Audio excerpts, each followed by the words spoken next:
Welcome to Shelters by Jesus podcast. I'm Senior Pastor Richard Berry, and we want to welcome you. We're so excited here. We're doing a whole bunch of things about different things going on at the shelter right now. We're doing a thing showing you who the residents are, getting to know them, and we're showing classes that are going on. We've taken you into our storeroom, and we weren't interested with you. Right now, we're at our clothes closet, which is an unbelievable clothes closet. This is like walking into a store. We are so blessed. And the lady that blesses us by running it is Kim. You're going to get to meet her in a second. But first of all, I want to say, if you'd like to support us, go to sheltersbyjesus.com, and $9 a month is going to get somebody off the street. It's also going to help the stuff that we have to purchase to be purchased it. The stuff you're going to be seeing is donated.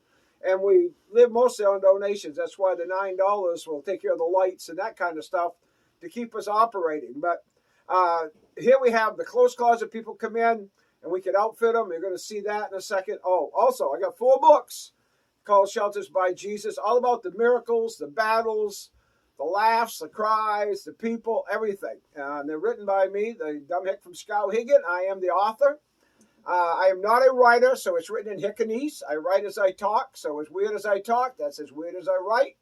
And if you like the books, there are 2 prices. They're $0 to $10, whichever fits, and all the monies go to the homeless, all proceeds. You just have to give us your name and address. You can put that on here if you want, on a comment, and say, I'd like books 1 through 4, whichever. If you already have a couple, I like 3 and 4, just put it down. We'll mail it to you. Or call my office, 207-474-8833, and give the guys your name and address, and they will see to it that the books are shipped out to you. The other thing is, if you'd like a tour of the stuff you've been seeing and the people you've been meeting, you just call the office at 207-474-8833 and say, I would like a tour, and our director will be more than happy to introduce you to the people, show you what's going on, show you the classes, all of this stuff. We're excited. Now, we are 100% faith-based, so we only operate because you care. Now, here we are, and your name is? Kim. Kim. And Kim is a former resident who's come back and run the shelter. So I'm going to take you back to when you came, and we'll work our way up to where we are. How's that? All right. If you don't have a problem sharing those things. So what brought on homelessness for you? I escaped an abusive relationship. Okay. Back in April of 2019 is when I came. Yep. I didn't qualify for the DV shelter here in town because I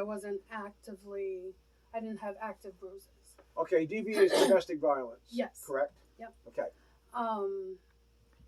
But I hooked up with Stephen Folsom, and the social worker. Yep. He brought me here. Steve is fabulous, by the way. He's amazing. Isn't he? Oh. He's amazing.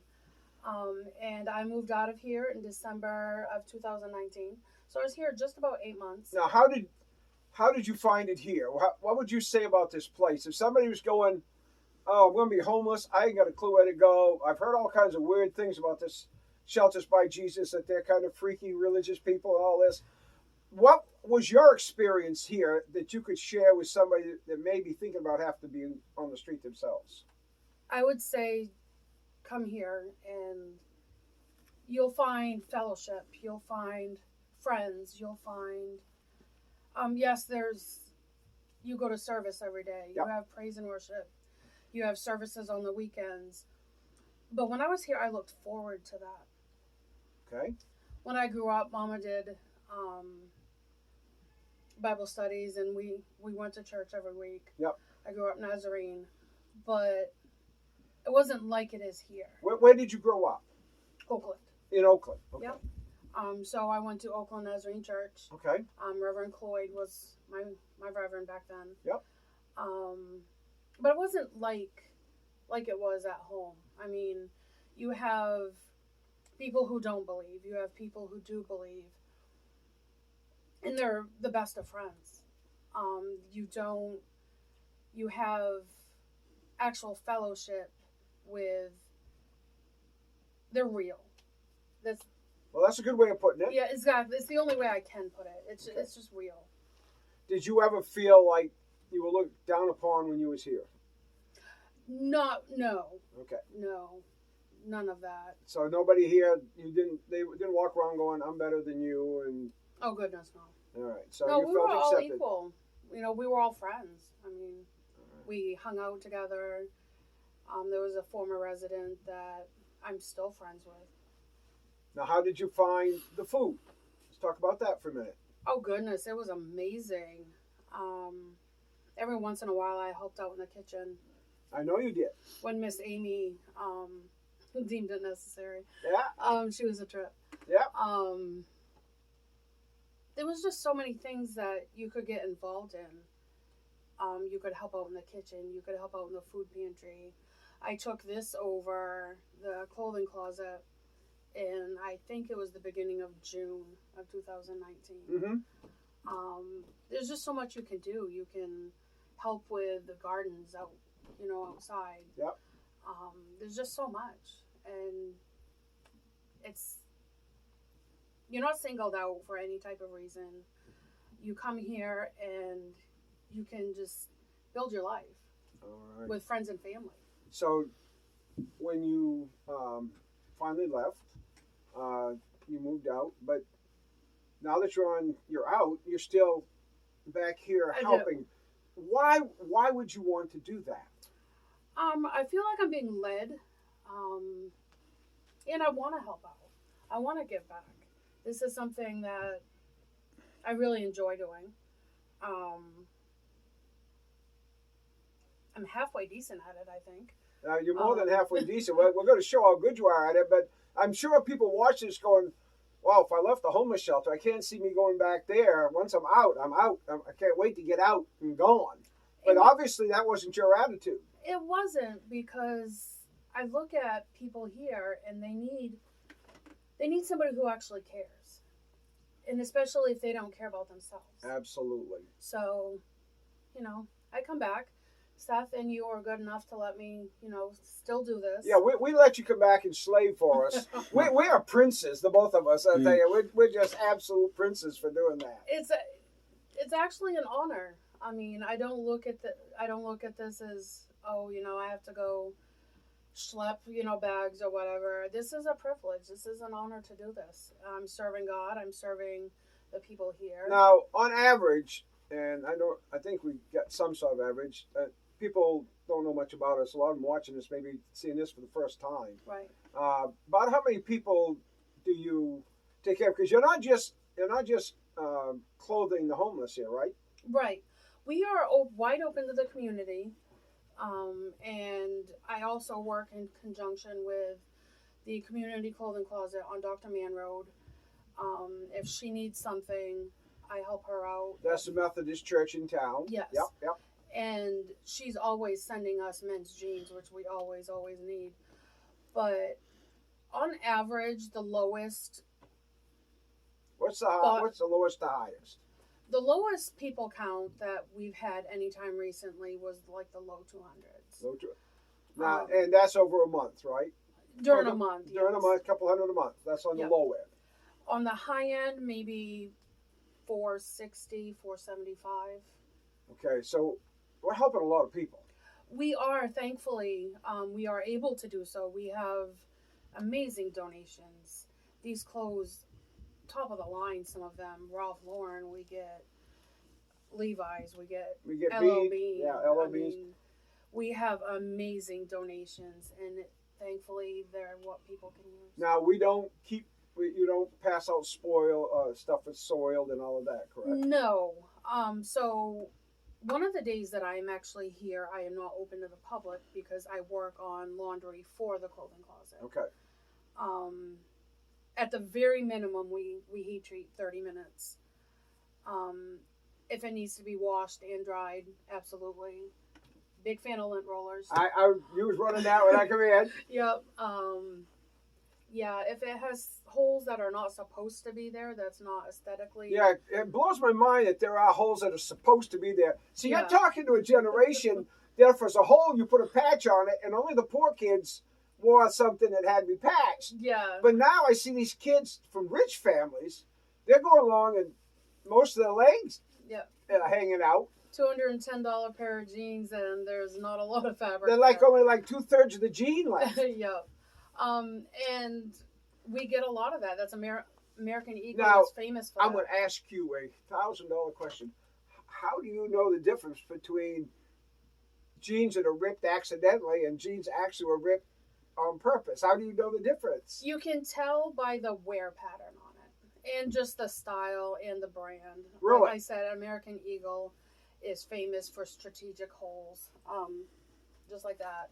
So that's a strategic hole. That's a strategic hole. Now, see, when I was a kid, they'd go get a patch quick and cover that up. Yeah, my mama would be screaming at me right now. Oh, my mother would go nuts. She would go nuts. Yeah, but there's strategic holes. I mean, if it's super stained, if it's not something I would put on one of my grandkids or one of my boys or Seth's child, Yep.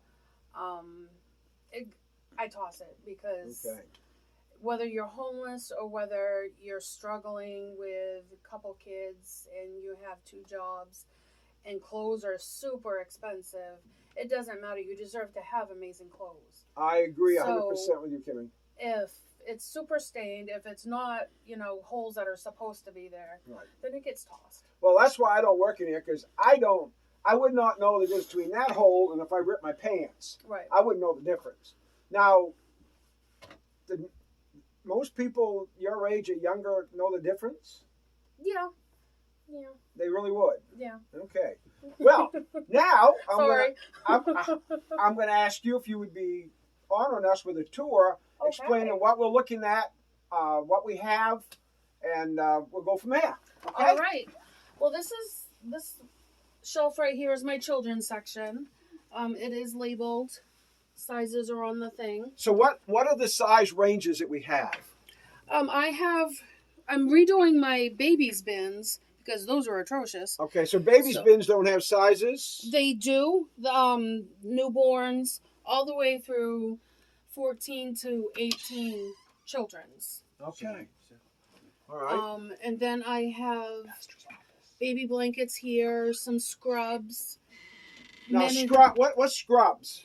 They are for hospital work, for nursing home work, healthcare. Well, you see, I don't know clothes that well. All I know is... You will after today. Yeah, I'm in for education today. I've learned how to sew, now I'm going to learn all about clothes. These are adult pajamas. Those are children's pajamas. Okay. I have a little stuffies rack for children to take a little friend home. Awesome. Little babies bin, Now, curtains and stuff. is your stuff rack, is that pretty popular with the young parents coming in? Absolutely. It is? Yep. Okay. And they can take whatever they want. And then there's a little toy section over here. Let me get the other way so Seth can get you. He's going to do some B-roll on there. There's a few purses, some men's ball caps. I have men's jeans over here and pants. You got quite an assortment of jeans and stuff. Yes, like I said earlier, we are always in search of men's jeans because we have a really high turnover rate for the men. Now I'm going to ask you a dumb question. Is there a need of smaller or larger jeans? Is there any particular jean you go, this one I just cannot keep on the shelf, these sizes? From 28 waist to 38 waist. 28 to 38. Yeah. So if you're watching this and you want to make a donation and you're going, wow, I'm going to go this spring, get a new spring wardrobe, but I got jeans, and if the waist is 28 to 38, we can use them. Absolutely. Correct? So I can use all sizes, but but those right are the here I desperate. have empty spots. Okay, so those are your desperate ones? Yeah. And if you have friends and you're watching this and you go, my friends, they buy new clothes every year. And there are people who do that. Man, and boy, they're about that size. So ask if you can bring them here to Shelters by Jesus. Absolutely. And we're at 12 McClellan Street in Skowhegan, by the way. If you're wondering where we are, it's 12 McClellan, Skowhegan. All right, let's keep on and tell us what you got, Kim. I have jackets and sweatshirts here, both men and women's. Ladies' shoes. I have dresses, bras, socks, and underwear for ladies. Ladies' tops are here and here. Now, I didn't know we took bras, so we do take bras. We do. So if I need a bra, you got something to fit me? I'm really scared of that question, but I could probably find something. Okay, all right. Although I do want to talk to Miss Selma first. Men's shirts are here and here. Okay. I have skirts. Ladies' pants are along this wall here. Awesome. Wow. We have a really big section for ladies. You do. More ladies than men. Basically because men, y'all wear things till it literally falls apart. I don't know why, but y'all do. you guys make them fall apart before you wear them, though. Okay, but men don't. Look, I don't see men going around with holes in their pants. Yes, but we look cute no matter what. Okay, all right. So I have men's shoes here, and I do have some of the larger size sheets here for the public. Bed sheets? Yes. Oh, so we have bedding too, not just clothes. Yes. I didn't know that. Yep, this is a pile of random bedding that anybody can pick through. There's a few little curtains, some Afghans. So somebody's just getting an apartment and they don't have bedding and the windows are bare, they can come here and you can help them out. Yes. I didn't know that we had bedding. I really didn't know that. I have some curtains and maybe some shower curtains and table runners here. Really? This bin is also the same. This bin has some more full-size sheets. I wasn't aware of that, Kim. Yeah. Awesome. That's why I need a podcast so I can find out what's going on at my shelter. So anyway, Kimmy, thank you so much. You are welcome. And give me a hug. I got to have a hug. We so appreciate it. I want you to see, here's a former resident that when she walked away, she didn't just forget the love that she was showing. She wants to come back and show love too. And we have other former residents that are involved in this ministry. And of course, we have a lot of people that aren't residents that just fall in love with it and come here. And if you think about volunteering, you're going, I wonder what I could do. Well, maybe you could come and sort clothes with Kim or wash clothes or help in the sewing room do some stuff and sort stuff or whatever. There's always stuff going on. If you're a cook, we can always use some people helping us in the kitchen. If you want to volunteer, give our cooks a day off. You go, man, I got this Saturday, I got nothing to do, and I'm a pretty good cook. We'd love to have you come and give our people a break because our people work hard. Kim puts in a lot of hours. You're here. What's your hours here? The days I'm open to the public are Monday, Wednesday, and Friday, 10 to 4. I am also here on Tuesdays for laundry day. Okay, so if somebody wanted to just volunteer to help you, if they come in on a Tuesday, they can help you with your laundry and sorting and all this. I see your lint rolling. And so, I mean, you don't have to be overly skilled to do some of that stuff to help you. You've got some non-skilled stuff. You just want to have to help. There you go. Oh, man, isn't this awesome? It's Shelters by Jesus. And go to sheltersbyjesus.com and you'll learn more about us. Check out all our YouTube stuff. Go on and subscribe and like to my podcast, my Saturday night streaming. The other thing is we have Saturday night service. Starts at 5:30 live music, and then we stream the message at 6 o'clock at night on Saturday night. Tune into it. Come by, 12 McClellan Street in Skowhegan. Y'all come back now, yeah?